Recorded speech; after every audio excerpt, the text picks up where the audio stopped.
Comienzos del año os hice una pequeña encuesta donde os pregunté si queríais conocer la historia de la familia de la Guerra de las Rosas. Y digo la familia porque sí, aunque los Lancaster y los York eran dos dinastías diferentes, lo cierto es que su origen era el mismo. Todos eran descendientes de un rey de la casa Plantagenet. Bueno, realmente eran descendientes de todos los reyes Plantagenet, pero en concreto de dos especialmente famosos: Enrique II, el esposo de Leonor de Aquitania, y Eduardo III, el hijo de Isabel, la loba de Francia, aquella a través de cuya sangre se reclamaría los derechos sucesorios para los ingleses, los derechos sucesorios, eso sí, de la corona de Francia, una familia del trono inglés reclamando el trono francés.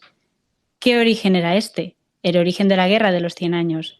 Pero vosotros queréis conocer a las familias de la Guerra de las Rosas, una guerra que duró pues prácticamente más de 30 años de forma intermitente y que se llevó muchas vidas y que nos dio, en parte, inspiración para Juego de Tronos. Son historias que podría parecer que son inconexas, que no tienen un sentido claro entre ellas, pero sin embargo se van mezclando, se van relacionando y lo cierto es que una no puede existir sin la otra. Por tanto, hoy comenzamos la saga de la Guerra de las Rosas y vais a conocer a todos sus protagonistas, pero iniciaremos conociendo cuál es el origen de la familia York y de la familia Lancaster, el origen de la Rosa Blanca y de la Rosa Roja. Y lo haremos a través de un antepasado común de todas ellas, a través de Juan de Gante, el primer duque de Lancaster, y también, por cierto, un hombre cuya historia entronca con la saga de los Trastámara. Esto os lo digo para aquellos que os quedasteis con ganas de saber más sobre qué fue de la hija de Pedro I el Cruel, aquel que perdió el trono castellano a manos de Enrique II de la casa Trastámara. Si queréis saber más, no os digo, quedaos aquí y vamos a comenzar con el nuevo programa de Relatos de la Historia.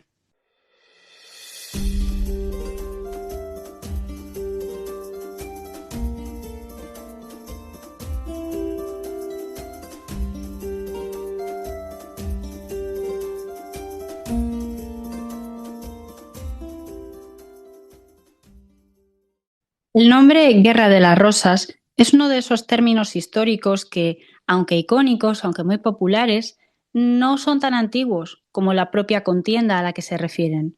De hecho, hay que señalar que el término de Guerra de las Rosas no se popularizará hasta mediados del siglo XIX y se utilizará, eso sí, para describir de una forma poética o más bien alegórica. Ya sabemos que hay países que tienen formas y formas de vender su historia de forma más elegante que otros, para referirse, que se me va la cabeza, a las guerras que ocurrieron entre la Rosa Blanca de los York y la Rosa Roja de los Lancaster por ver quién se quedaba de estas dos familias con el trono de Inglaterra.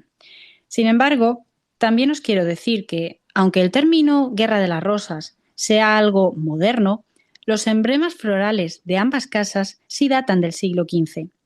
La rosa blanca fue un distintivo ampliamente usado por los York en su lucha por la corona británica, y cuando llegaron al poder, la integraron en muchos de sus símbolos. Sin embargo, la rosa roja, asociada a los Lancaster, si bien es cierto que existía, cobró mayor fuerza y fue más utilizada por la dinastía Tudor. Ellos la emplearon para reivindicar su derecho al trono, conectándose así con el linaje de los Lancaster. Y me diréis, espera, si la guerra era entre los York y los Lancaster, ¿qué pintaban aquí los Tudor? Para entender eso tendremos que esperar unos cuantos programas, pero yo os pido paciencia porque a su debido tiempo todo se entenderá. De momento vamos a conocer la historia de Juan de Gante, uno de esos personajes enigmáticos de la Guerra de las Rosas que, si bien vivió antes de que el conflicto estallase abiertamente, digamos que sería el antecesor o un denominador común dentro del linaje de ambas familias. Juan de Gante nunca fue rey, pero su sombra se proyecta sobre la monarquía inglesa, como la de esos reyes míticos, como la historia del rey Arturo. Él fue hijo, hermano, tío y padre de reyes.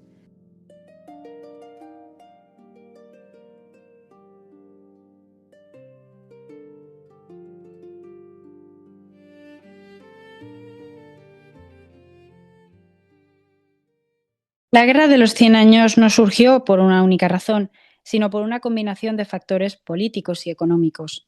Las causas reales eran más profundas que una simple discusión entre los reyes ingleses y los reyes franceses por el dominio de un territorio. Pero quiero que nos paremos un segundo a entender bien qué es esto, qué territorios estaban en disputa en esta guerra.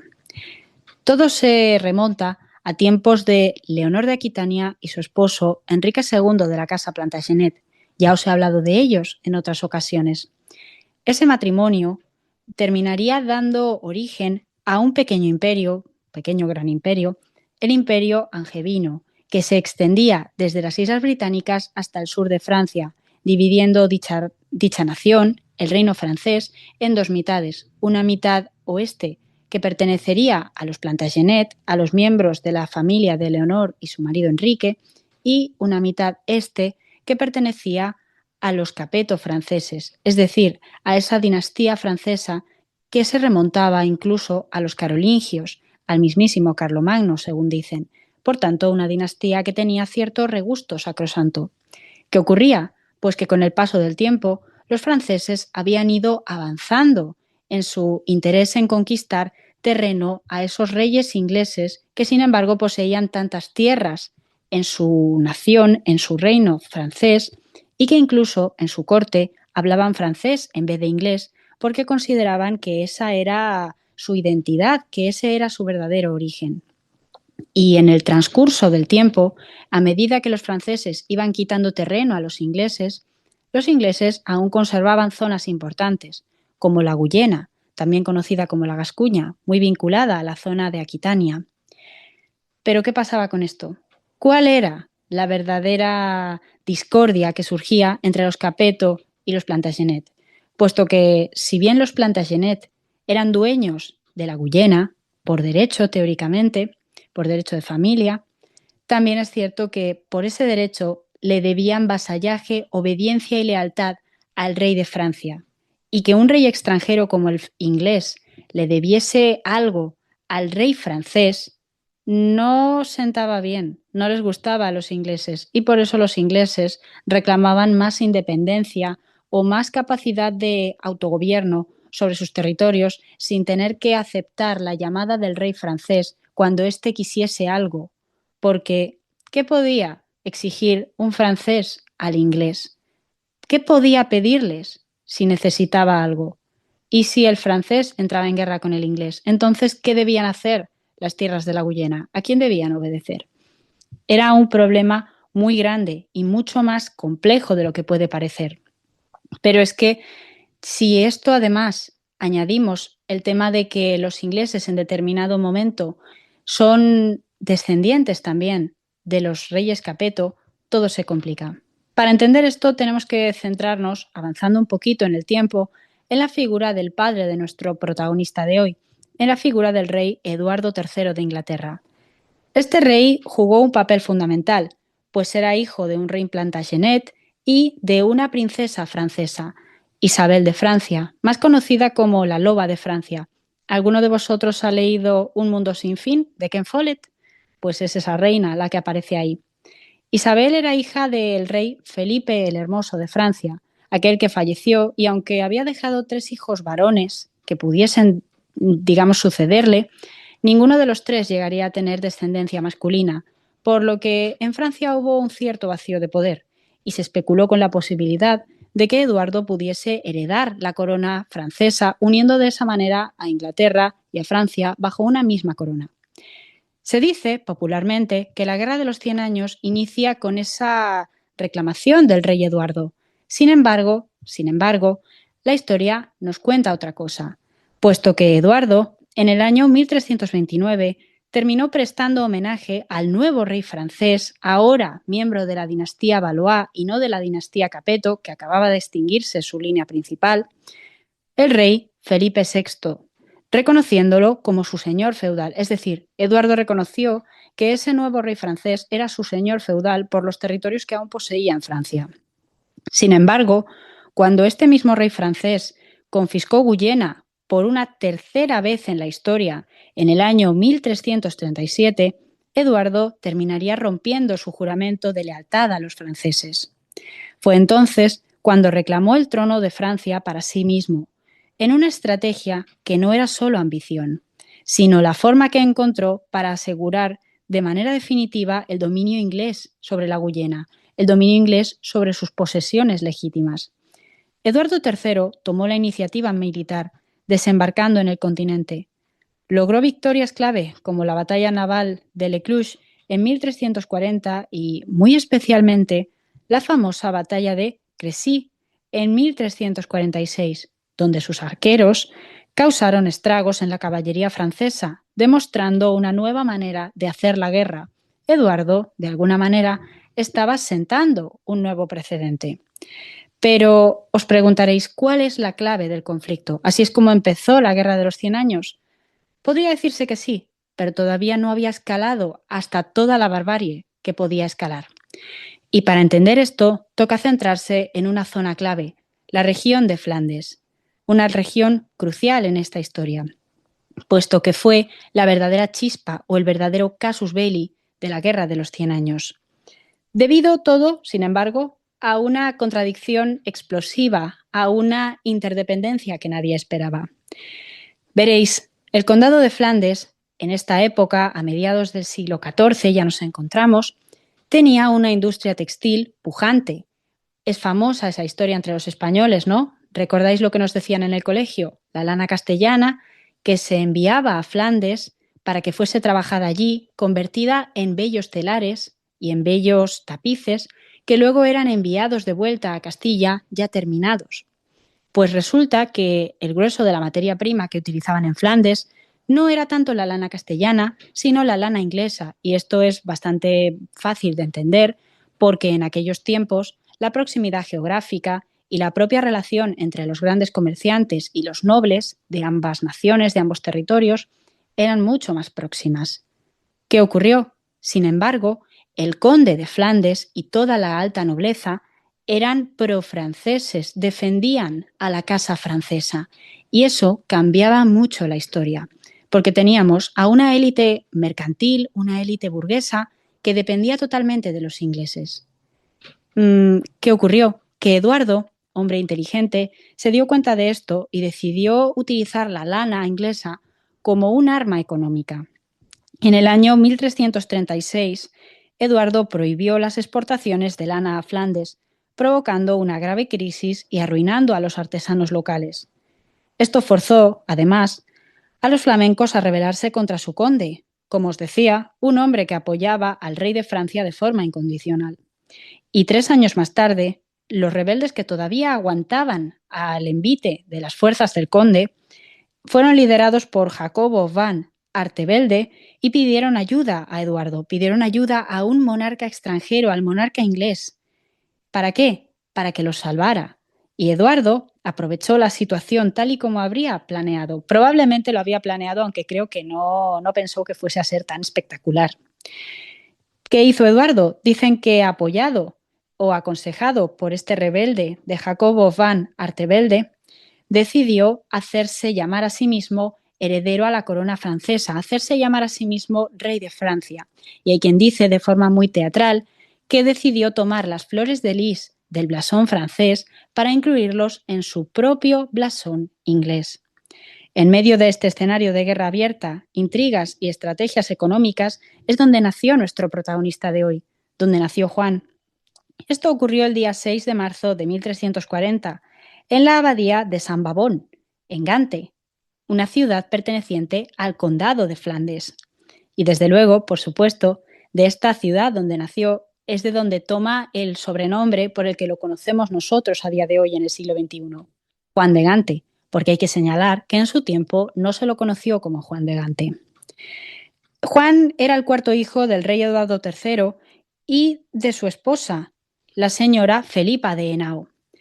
Curiosamente, el lugar de su nacimiento también dio pie a un rumor persistente, pues se decía que Juan no era realmente hijo del rey inglés, sino que era el niño de un carnicero flamenco y que su madre, Felipa de Henao, cuando había dado a luz a un niño muerto que por tanto podría decepcionar a Eduardo. Eduardo, hay que señalar, en aquel momento estaría luchando fuera en la guerra y no vería el parto de su esposa, por lo que Felipa, mujer inteligente, habría pedido a un carnicero local que le entregase a su bebé. ¿Para qué? Para sustituir al niño muerto y que así pasara por ser un verdadero príncipe inglés. Sin embargo, aunque esta leyenda persiguió a Juan toda su vida y cuanto más mayor se hiciera, más le perseguiría, no es cierta. Esto es algo que está ampliamente aceptado, no es una historia cierta. La realidad es que Juan era, de forma legítima, hijo del rey Eduardo III, hijo de Felipa de Henao, una señora de la zona de Países Bajos, muy cercana a Flandes, todo hay que señalarlo, todo está interrelacionado, y además fue hermano del famosísimo Eduardo de Woodstock, príncipe de Gales, más conocido como el Príncipe Negro. Ese muchacho era su hermano mayor, pero también Juan tenía otros hermanos, uno de los cuales daría origen a la casa de York. Pero esa es otra historia. Ahora estamos con Juan y los Lancaster. A pesar de estos murmullos, como os digo, el niño pronto recibió honores y en el año 1343, con solo 3 años, su padre, el rey Eduardo de Inglaterra, decide mostrarle su apoyo, nombrándolo conde de Richmond. Todo un auténtico halago para un niño tan pequeño. Pero la vida de Juan de Gante estuvo marcada por la búsqueda de influencia y, sobre todo, por sus matrimonios estratégicos que cimentarían su poder. Así, vamos a dar un pequeño salto en el tiempo y nos vamos al año 1359, cuando Juan termina dando un paso decisivo en su carrera al casarse con su prima, también una descendiente de la casa Plantagenet, pero por una línea un poquito más lejana. Se trataba de la dama Blanca de Lancaster, hija del conde de Lancaster. Una muchacha bella, elegante, hay un tapiz que teóricamente la representa y es realmente hermoso, es el ideal de belleza de la época. Juan y Blanca se casaron en la abadía de Reading, teniendo apenas 19 años, eran más o menos de la edad, todo hay que decirlo. Y este matrimonio, aunque parezca un movimiento de pura estrategia por ser ella la mayor heredera de Inglaterra en aquel tiempo, Blanca era una mujer riquísima, hija de un conde riquísimo, lo cierto es que Juan y ella tuvieron una relación compleja. Blanca era la heredera de Enrique de Grosmont y, además, tuvo con ella 7 hijos, 7 niños. Podemos discutir lo que queramos, pero eso no se tiene con una persona por la que no sientes ningún tipo de cariño, sobre todo si consigues tener varones. Llega un punto en el que paras de tener hijos. Y los hijos llegaron. En 1360, un año después de la boda, nació Felipa de Lancaster.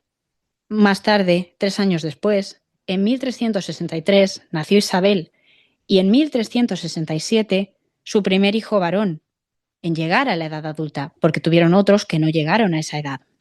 Se trataba de Enrique de Bolingbroke, que ese fue el apodo que le pusieron, pero también era un niño que con el tiempo se convertiría en rey de Inglaterra.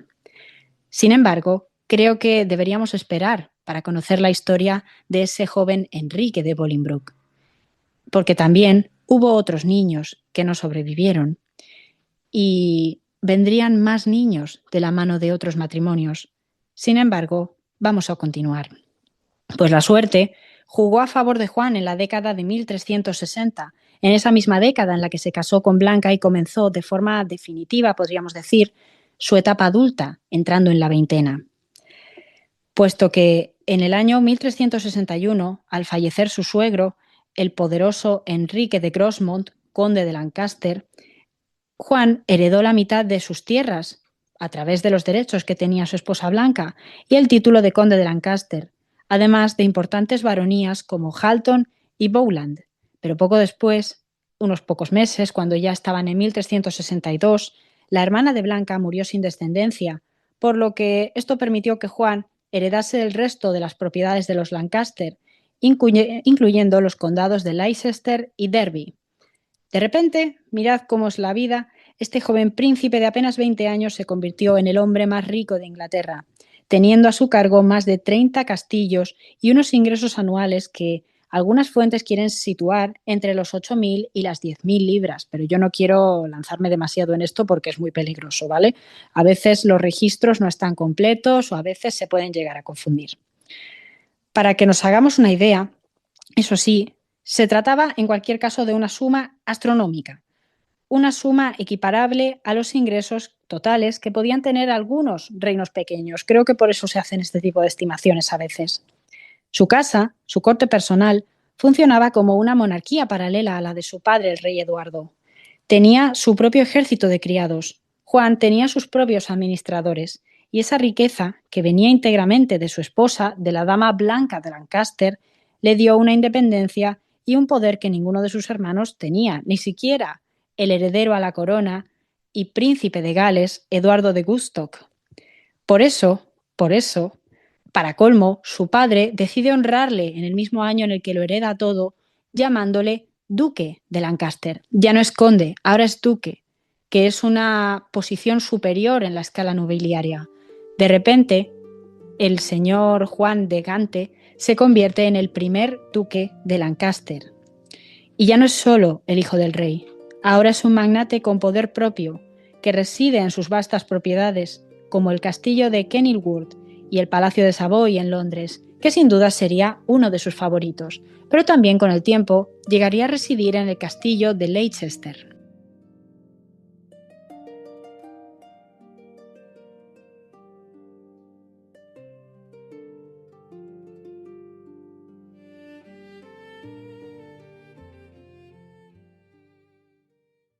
Sin embargo, había más guerras en el continente, y las guerras de la Guerra de los 100 Años no siempre tuvieron como principal escenario a Francia o a Inglaterra. De hecho, en esta época destaca un conflicto que ocurriría en un reino del sur, en el reino de Castilla.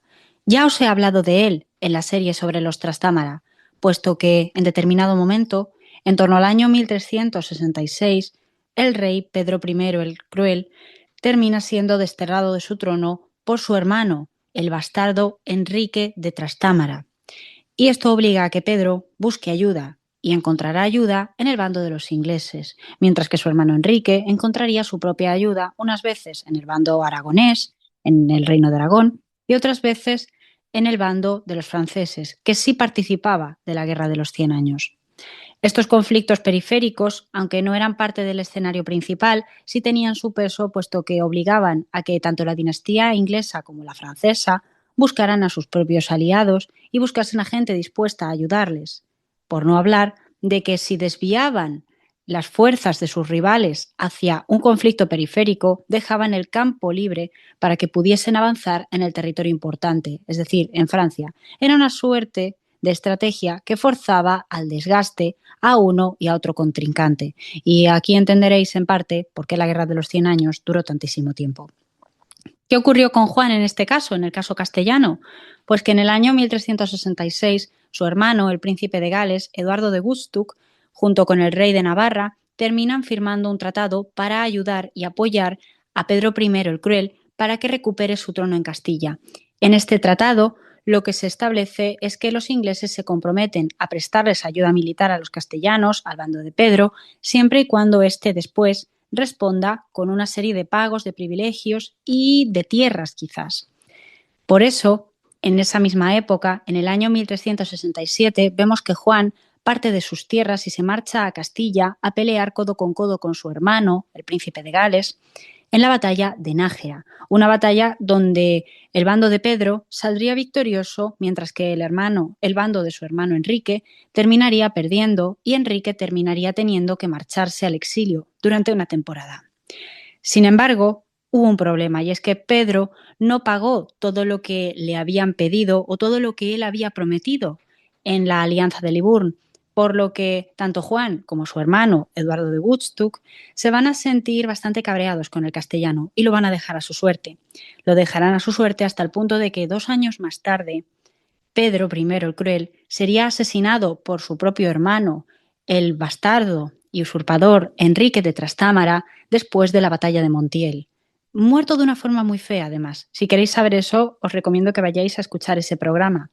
Pero provocaría que Enrique de Trastámara se quedase afincado como rey de Castilla, mientras que tanto Eduardo como Juan tuviesen que asumir que en este conflicto, digamos, parcial, digamos, periférico, su bando, el bando inglés, había perdido y Juan además no había recibido los pagos que se le habían prometido, por lo que con el tiempo, demostrando una astucia más que interesante, sería capaz de cobrarse su venganza.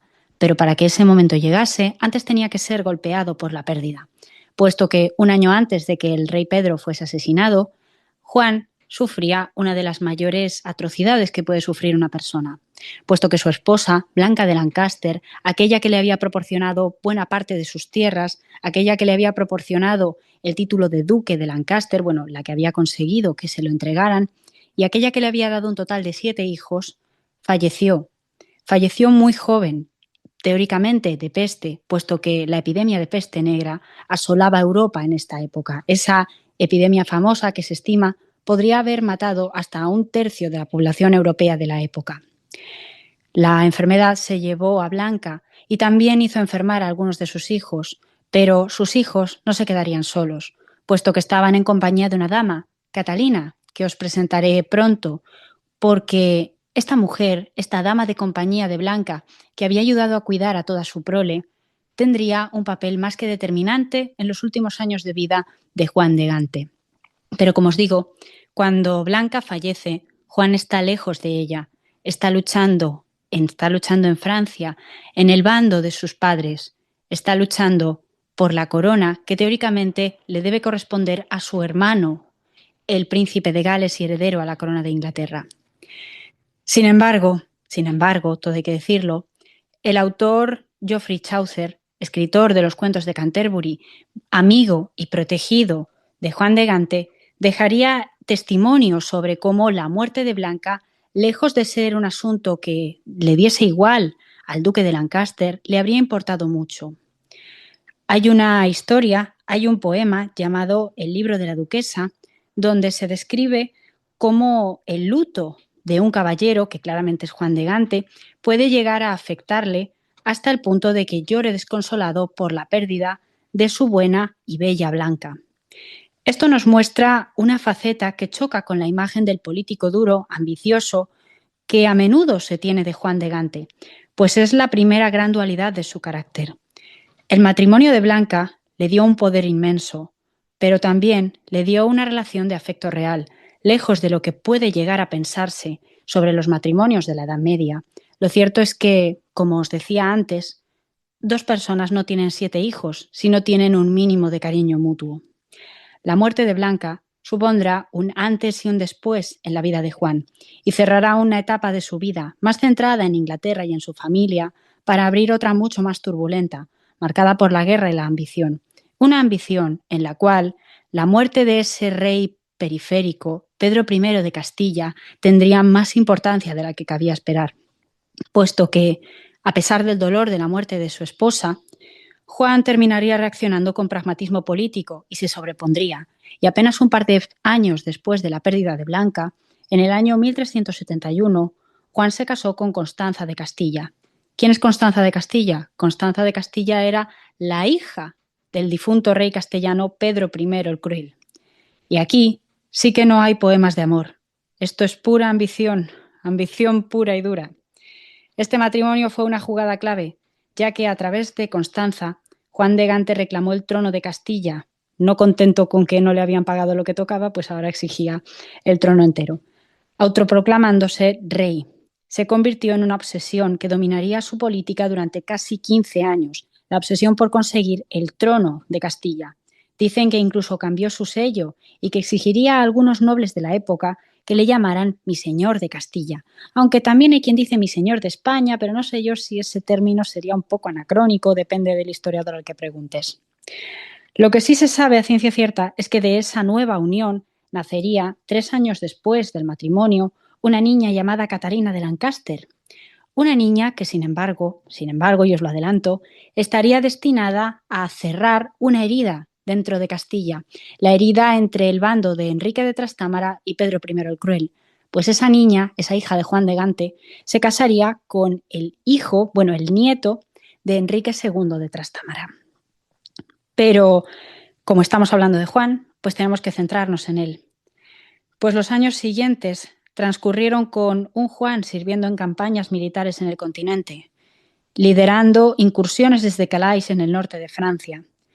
En el año 1370 se trasladó a Aquitania, donde sirvió como lugarteniente durante el sitio de Limoges hasta septiembre del año siguiente. Y 2 años más tarde dirigiría una gran campaña de saqueo y devastación desde Calais hasta Burdeos. Imaginad el trecho que significa eso dentro de Francia. Finalmente, en esa misma época terminaría devolviendo a la corona, terminaría devolviendo a su padre, el rey Eduardo III de Inglaterra, el condado de Richmond, ese condado que le habían entregado cuando nació, cuando tenía 3 años. El motivo puede ser debatido, pero digamos que, Juan tenía más de 30 castillos repartidos entre Inglaterra y Francia. Quizás, consideraba la familia que Juan se estaba haciendo demasiado grande, demasiado poderoso, demasiado ambicioso. Mientras tanto, mientras que todo esto ocurría, estas guerras, estos cambios de hijos, de esposa y demás, en Inglaterra su influencia política continuaba creciendo y Juan de Gante fue la figura central del gobierno en Londres entre 1374 y 1386, pues su padre, el rey Eduardo III, como os decía, ya estaba enfermo y en declive, y el país se hallaba agotado por la Guerra de los 100 años, pero también por los impuestos que habían impuesto, nunca mejor dicho, de forma arbitraria para poder financiar esa guerra. Eduardo III había socavado prácticamente la paciencia de sus súbditos ingleses para luchar una guerra en otro continente, bueno, en el continente, contra los franceses. Y para colmo, ya para poner la guinda, la peste negra estaba causando estragos entre la población. Una población asfixiada, sofocada, cansada, que no quería seguir peleando, que no entendía la obsesión de unos monarcas que hablaban francés en su vida privada y que mostraban más interés por Francia que por su gran isla, la isla de la Gran Bretaña. Por eso, en la década de 1370, la popularidad de Juan se terminaría desplomando, al igual que la de su padre. Y en el año 1376, para colmo de males, su hermano mayor y heredero, Eduardo, el príncipe negro, falleció de forma repentina. Quizás se lo esperaban, quizás no, no se sabe, pero por fortuna y para alivio de las clases nobiliarias que temían una compleja relación ahora de la familia real ante el vacío de poder, Eduardo había dejado un hijo vivo. Había un niño que podía suceder al príncipe de Gales legítimo y que por tanto no exigía que la línea de sucesión se desplazara hacia los hijos menores de Eduardo III. Ese niño que había quedado vivo se llamaba Ricardo y ascendería al trono como Ricardo II de Plantagenet con solo 10 años. Así, de esa manera, como el rey era menor de edad, Inglaterra entró en un periodo de regencia y Juan de Gante, el duque de Lancaster, se convirtió en el regente de facto, pues era el noble más rico, el tío del joven rey y el hombre con la mayor ambición del reino, todo hay que decirlo. A Juan, con el tiempo, se le comenzó a culpar de todo. De los impuestos asfixiantes para empezar la Guerra de los 100 años, de los fracasos militares, de la corrupción en la corte. Su figura se volvió odiada hasta el punto de que corrieron rumores maliciosos, de nuevo, una vez más, diciendo que no era hijo del rey, sino de un carnicero de Gante. Esa historia volvía una y otra vez y pim pam y pim pam y pim pam. Las crónicas dicen que esto le enfurecía, pues le hería en lo más profundo de su orgullo. Él era un Plantagenet, ante todo. Aunque fundase con el tiempo la casa de Lancaster, él, por nacimiento y por vida, siempre se consideró a sí mismo un Plantagenet.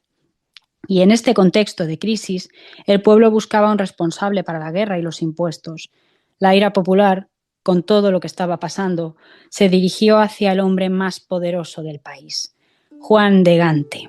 Y por tanto, por más que Juan se enfadó, reaccionó, por más que se resistió, los rumores siguieron y también las agresiones, dando lugar a una revuelta, conocida como la Revuelta de los Campesinos en el año 1381, el caldo de cultivo de un descontento. Si queréis oír esta parte, os animo a que os quedéis.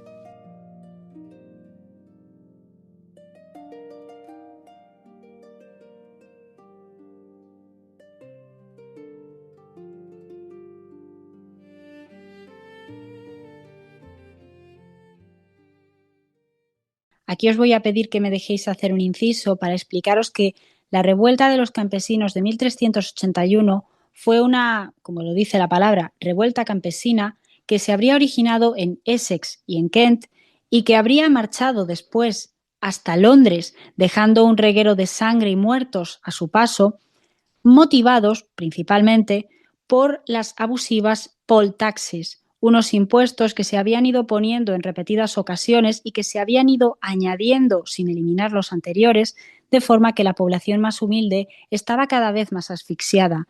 Desde luego, ni la política de impuestos de Eduardo III ni la de su sobrino, y actualmente aquel de cuya regencia se ocupaban Juan de Gante y otros nobles, conseguía conectar con la población. Los ingleses estaban cada día más cabreados, puesto que sus reyes no querían interesarse por ellos, estaban más preocupados por sus tierras de Francia, por hablar su lengua francesa en privado, que por ocuparse de los ingleses, de los campesinos ingleses, que eran quienes les estaban dando todos sus recursos. Por eso, los campesinos de Essex, de Kent y del resto del Reino de Inglaterra terminarían encontrando una voz cantante en determinados cabecillas, pero en uno especialmente, un hombre llamado Wat Tyler, que conseguiría reunirse con el rey Ricardo, que se había escondido en la Torre de Londres para evitar que lo atrapasen, y conseguir negociar con él una amnistía para los insurrectos, prórrogas y ventajas para la posterior abolición de la servidumbre y el perdón de todas las poll taxes, de todos los impuestos, entre otras cosas, por supuesto. Ricardo en un principio se había visto obligado a negociar, puesto que no quedaba prácticamente nadie que pudiese hacer frente a esos campesinos en la capital, en Londres.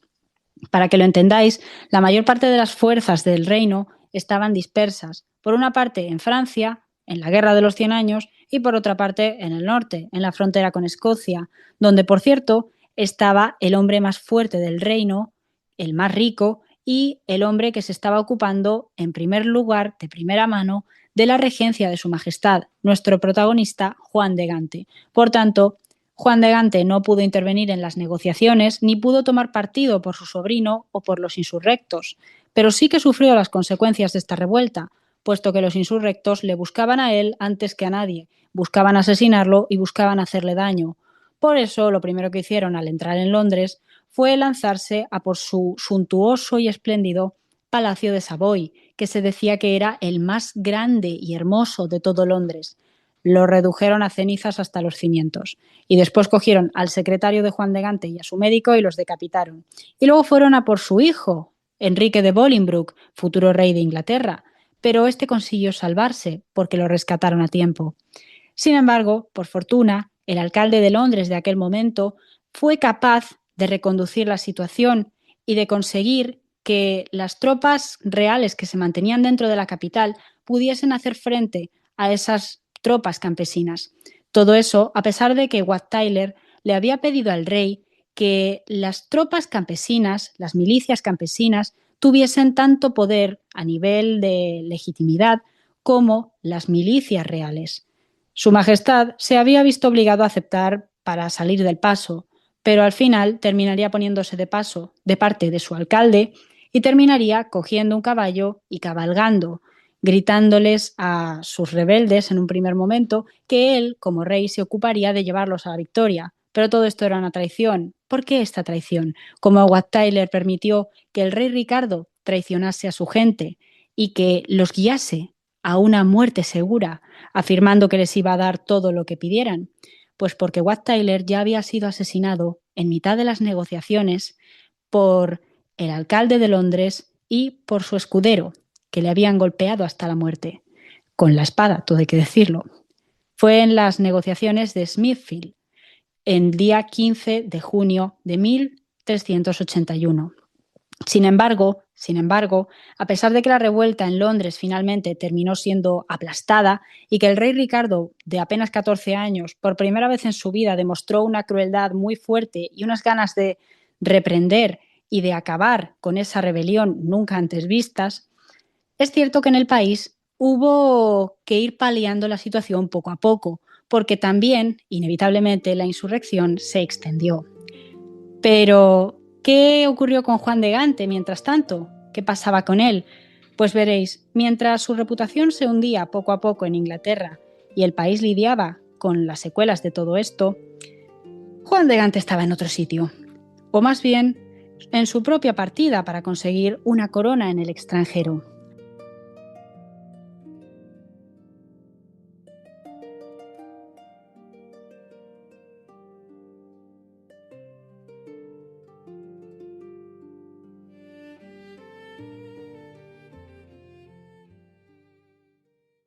Entre 1386 y 1389, Juan se dedicó a reclamar el trono de Castilla. En julio de 1386 se marchó de Inglaterra y desembarcó en La Coruña con un ejército y con su familia, incluyendo, por supuesto, a su esposa Constanza, hija de Pedro I el Cruel, y la hija de ambos, Catalina de Lancaster. Juan estableció una corte en Orense, en Galicia, para pasar el invierno y negoció alianzas en Portugal, dando lugar al Tratado de Windsor en 1386, una alianza que ya se había establecido en años anteriores, pero que se mantendría hasta la actualidad. Y una alianza que lo que buscaba era que ambas naciones, Inglaterra y Portugal, se prestasen ayuda militarmente cuando fuese necesario y para lo que fuese necesario. Además, Juan selló la alianza con los portugueses, casando a su hija mayor, Felipa, con el rey portugués, Juan I de Avis, el primero de esta dinastía de los Avis, en el año 1387, unos meses después de llegar a la península ibérica. Pero la campaña militar contra los castellanos fue, en esencia, un fracaso. Juan no consiguió una victoria decisiva, pero aquí vemos su faceta más estratégica, pues se dio cuenta de que la corona de Castilla era inalcanzable para él, aunque, por fortuna, podía usar a su hija Catalina, la que tuvo con Constanza, como moneda de cambio definitiva. Básicamente, y para que me entendáis, vendió su reclamación al trono de Castilla, renunciando a sus derechos, sus teóricos derechos como esposo de la señora Constanza, a cambio de una indemnización económica gigantesca y, lo más importante, a cambio del matrimonio entre su hija Catalina de Lancaster con el heredero al trono de Castilla, Enrique III de la Casa de Trastámara, el nieto del hombre que había asesinado a Pedro I el Cruel, Enrique II de Trastámara. Como os digo, iros a mirar la historia de los Trastámara. Digamos que lo que hizo fue convertir una mano perdedora en un premio gordo dinástico. No sería rey, pero su hija sería reina. Y es fascinante, pues pasó décadas como el hombre más impopular del reino, persiguiendo una quimera en Castilla para finalmente sacar un acuerdo pragmático, sencillo y que, aunque no le dio la corona, que todos pensaban que Juan no moriría sin ser rey porque estaba empeñado en serlo, terminó renunciando. Se llevó mucho dinero de por medio. Y después de varias campañas sin un resultado definitivo y de una estancia en Aquitania, en Francia, que bueno, tampoco pudo contribuir demasiado a la Guerra de los 100 años, terminaría regresando a Inglaterra en noviembre de 1389. Pero mientras que todo esto pasaba, Juan de Gante mantenía en paralelo una de las relaciones más duraderas y escandalosas de la época, y es que la historia de este hombre no se acaba así como así. Durante años, mientras estaba casado con Constanza, había mantenido una relación con Catalina de Roth-Simfort. Por si os preguntáis quién es ella, ¿os acordáis que os dije que cuando falleció Blanca de Lancaster había una mujer que se había ocupado de sus hijos? Pues aquí la tenéis. Ella había sido la institutriz de sus hijas con Blanca de Lancaster y era cuñada de Geoffrey Chaucer, el poeta. Todo encaja. No fue una aventura pasajera. Catalina y Juan mantuvieron una relación de más de 28 años y tuvieron 4 hijos, a los cuales se les dio el apellido Bozor, precisamente porque nacieron en este castillo, que era propiedad de Juan y que estaba ubicado en territorio francés. ¿Cómo se llamaban los hijos de esta mujer, de Catalina? Pues se llamaban Juan, Enrique, Tomás y Juana. Y os hago spoiler para los próximos capítulos, son los antepasados directos de la dinastía Tudor, de la que descendía Enrique VIII. Era una doble vida en toda regla. La relación duró abiertamente, pero en el año 1381, justo después de la revuelta de los campesinos, cuando su imagen pública estaba por los suelos, Juan se vio forzado a romper con Catalina y las fuentes hablan de necesidades políticas, puesto que le habían quemado el castillo, habían asesinado a buena parte de su servicio y habían amenazado con matar a su hijo. Juan necesitaba limpiar su imagen. Pero, sin embargo, esta ruptura no duraría mucho tiempo, unos 13 años, lo justo hasta que su esposa, Constanza de Castilla, falleció en el castillo de Leicester, cuando él estaba en Francia con el tema de la Guerra de los 100 años y quizás, a pesar de lo que querían decir a nivel público, acompañado por Catalina. Y es así como, después de morir Constanza, lo primero que hizo Juan fue tomar a esa adorable Catalina, que había sido su amante durante tantos años y que había criado a la totalidad de sus hijos, a los 7 que había tenido con la primera y a los 2 que había tenido con la segunda, y se casó con ella.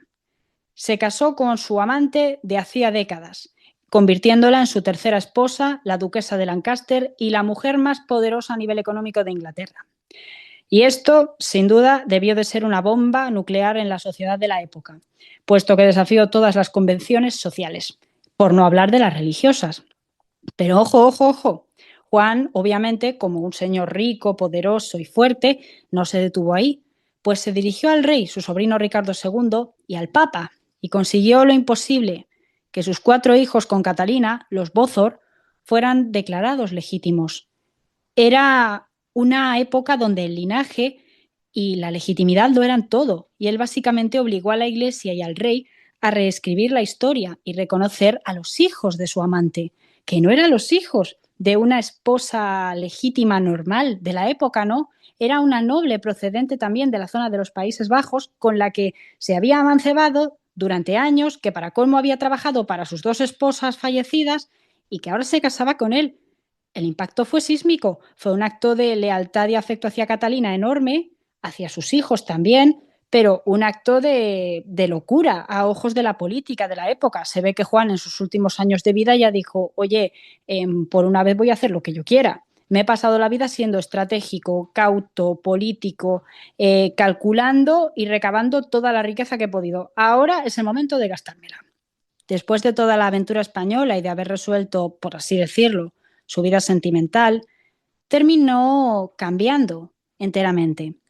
Juan regresó a Inglaterra y se convirtió en una especie de estadista veterano. Adoptó un papel de mediador, de consejero leal a su sobrino, el rey Ricardo II, que ya era adulto. Y a pesar de que durante años hubo rumores de que Juan habría intentado o habría pensado en matar a Ricardo para quedarse con el trono, la realidad es que nunca dio muestras de ello. Juan sí, o sea, tuvo muchas ocasiones de usurpar tronos, de quedarse con territorios, y se quedó con muchos.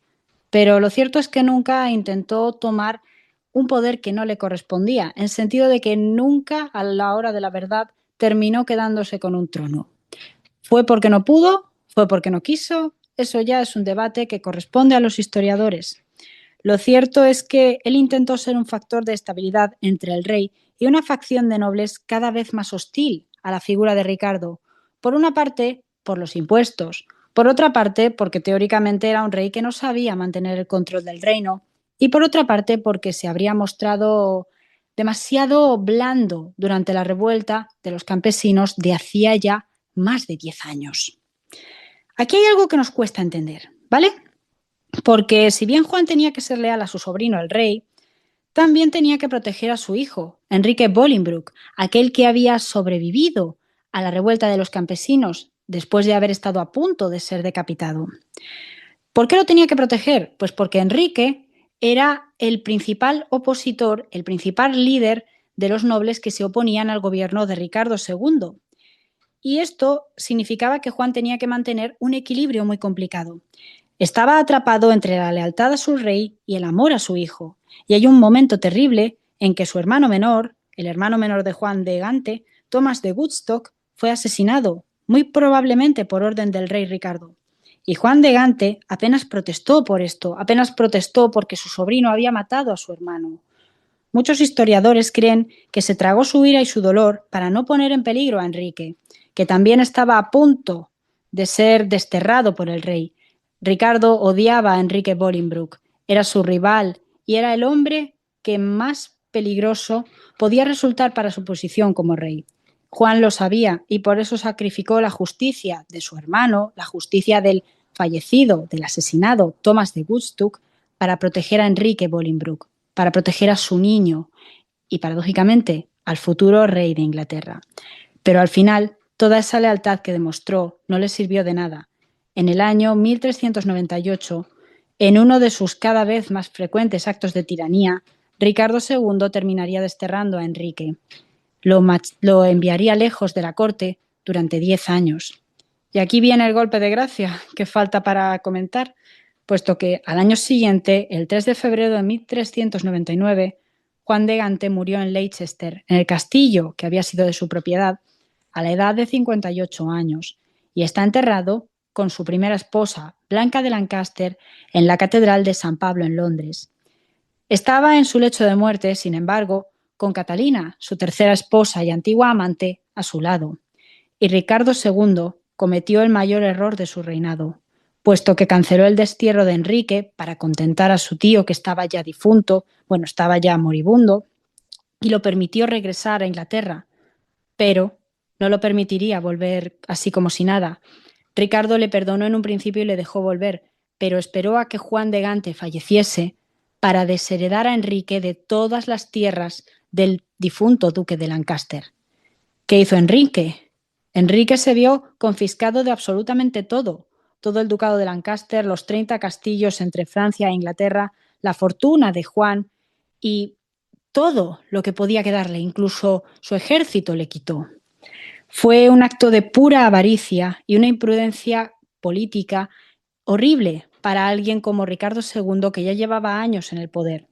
Pues al hacer esto no solo tocaba a Enrique, sino atacaba también a toda la aristocracia del país y mancillaba la memoria de Juan de Gante.